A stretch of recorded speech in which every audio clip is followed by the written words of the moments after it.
রাজমারা ইউনিয়নের সাংগঠনিক সম্পাদক মোহাম্মদ শরীফকে 1 মিনিটে তার মূল্যবান বক্তব্য দেওয়ার জন্য অনুরোধ করছে। বিসমিল্লাহির রহমানির রহিম। সুবর্ণচর উপজেলা যুব দলের উদ্যোগে আজকে যে কর্মী সম্মেলন হচ্ছে জাজমারা ইউনিয়নে, এটা 10টি ইউনিটে হওয়ার কথা। এটা আজকে আমাদের জাজমারা ইউনিয়ন দিয়ে শুরু হচ্ছে। এখানে যে নেতৃবৃন্দ আসছেন অনেক দূর দূরান্ত থেকে, তারা অনেক কষ্ট করেছেন, তাদের সকলকে ধন্যবাদ। আমি আজকে কোনো বক্তব্য দেবো না, শুধু একটা কথাই বলবো। এই সাধন ভাই আমাদেরকে গত 17 বছর আগলিয়ে রেখেছেন। ওনার কারণে আমরা বিভিন্ন মামলা হামলা থেকে রেহাই পেয়েছি। উনি আমাদেরকে বিভিন্ন ভাবে সহযোগিতা করেছেন এবং আমাদের আরো অন্যান্য নেতৃবৃন্দ সকলকে অসংখ্য ধন্যবাদ।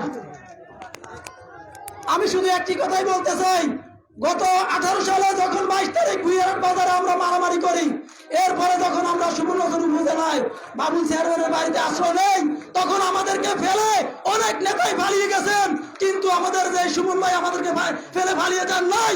রাত্রে 8টা বাজে 9টা বাজে আমাদেরকে সেভ করে তারপরে উনি এখান থেকে স্থান ত্যাগ করেছেন। আজকে সেই সুমন ভাইকে বহিষ্কার করার মতো দুঃসাহসনা দেখিয়েছে। আমরা তাদেরকে রাজপথে প্রতিহত করে প্রমাণ করে দেব সুবর্ণচর উপজেলা সুমন ভাইয়ের ঘাঁটি, সুবর্ণচর উপজেলা হুরা ভাইয়ের ঘাঁটি এবং সুবর্ণচর উপজেলা আলহাজ মোহাম্মদ শাহজাহান ভাইয়ের ঘাঁটি। শাহজাহান ভাইকে আমরা বিপুল ভোটে জয়ের উপযুক্ত করে শুধু এমপি নয়, আমরা মন্ত্রী হিসেবে দেখতে চাই।